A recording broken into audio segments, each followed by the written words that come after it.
இல்லை. தொடர்கிறது. தாய்க்கு எந்தவித ஆபத்தும் நேர்ந்து விடாது என்று கூறிவிட்டுதான் பகவான் மறைந்து விட்டார்.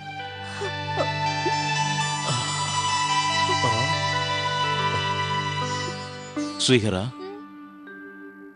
எவ்வளவோ காலமாக நான் ஸ்ரீ பரமேஸ்வரனை வழிபடுகிறேன்.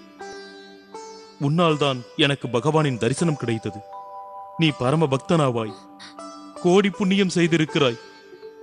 நீ உஜ்ஜயினியின் அதிர்ஷ்டத்துக்கு காரணமானவன். ஈஸ்வரா,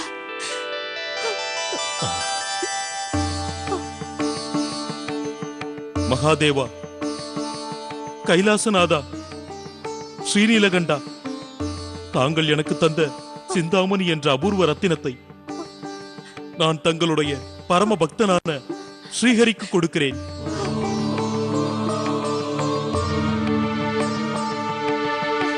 शंभो महादेवा।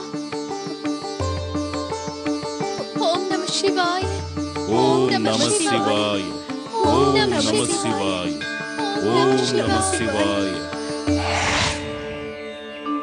அவ்வாறு மகாதேவன் கோவிலில் வைத்து பரமேஸ்வரனின் தரிசனம் கிடைத்த ஸ்ரீஹரன் என்ற பாலகனின் 8வது ஜென்மமாக நந்தகோபர் பிறந்திருப்பது. சந்திரசேன மகாராஜா மற்றும் ஸ்ரீஹரனுடைய கதையை கேட்டது என் மனதை மிகவும் தொட்டுவிட்டது. எனது கணவர் சிவனை நேரில் தரிசித்த மகா பக்தனாகிய ஸ்ரீஹரனின் 8வது பிறவி இல்லையா? மகா புண்ணியம் செய்தவர்.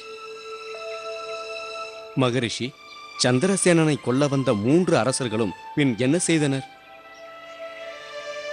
சதா காலமும் சிவனை தியானம் செய்து நேரில் தரிசித்த பாக்கியம் பெற்றவர்கள் சந்திரசேனனும் ஸ்ரீஹரனும். சிந்தாமணி என்னும் அபூர்வ ரத்தினத்தை சந்திரசேனன் ஸ்ரீஹரனுக்கு அல்லவா பரிசாக கொடுத்தார்.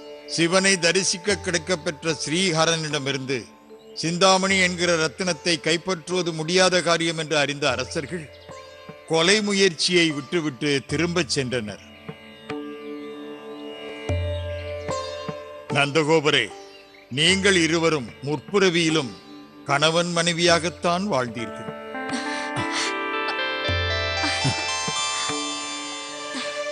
ஆம், சென்ற பிறவியில் நந்தகோபரின் பெயர் துரோணர், யசோதியின் பெயர் தரா என்றும் இருந்தது. குழந்தைகள் இல்லாத நீங்கள் ஒரு குழந்தையை பெற்றெடுக்க வேண்டி பிரம்மதேவனிடம் தவம் இருந்தீர்கள். பிரம்மதேவன் காட்சி அளித்து உங்களுக்கு வரமளித்தார். அடுத்த பிறவியில் மகா அறிவாளியும் அற்புத சித்திகள் பெற்றவனும் தான தர்மங்கள் செய்பவனுமான ஓர் அபூர்வ குழந்தை உங்களுக்கு கிடைக்கும் என்று ஆசீர்வதித்தார். அந்த குழந்தைதான் கிருஷ்ணன்.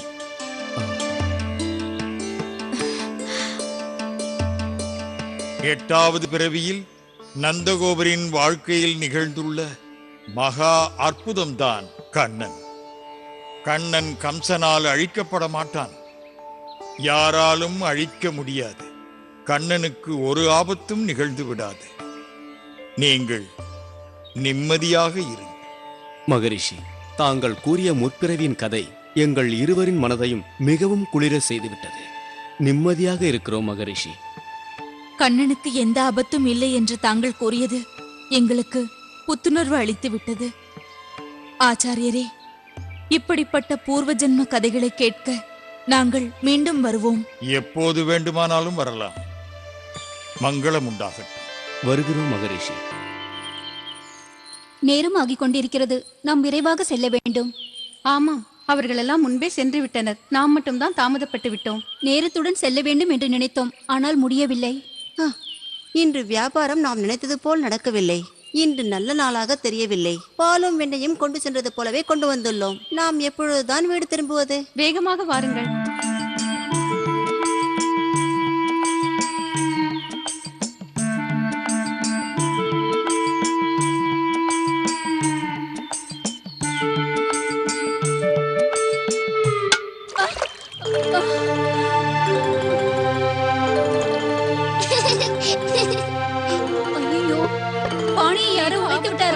வாருங்கள், வாருங்கள், ஓடி இங்கிருந்து சென்று விடலாம்.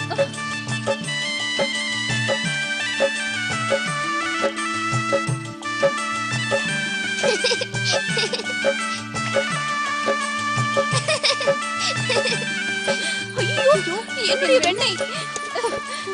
ஐயோ, என்னுடைய பானையை காலி செய்து விட்டார்களே! ஸ்ரீ கிருஷ்ண லீலை ஒரு சிறிய இடைவேளைக்கு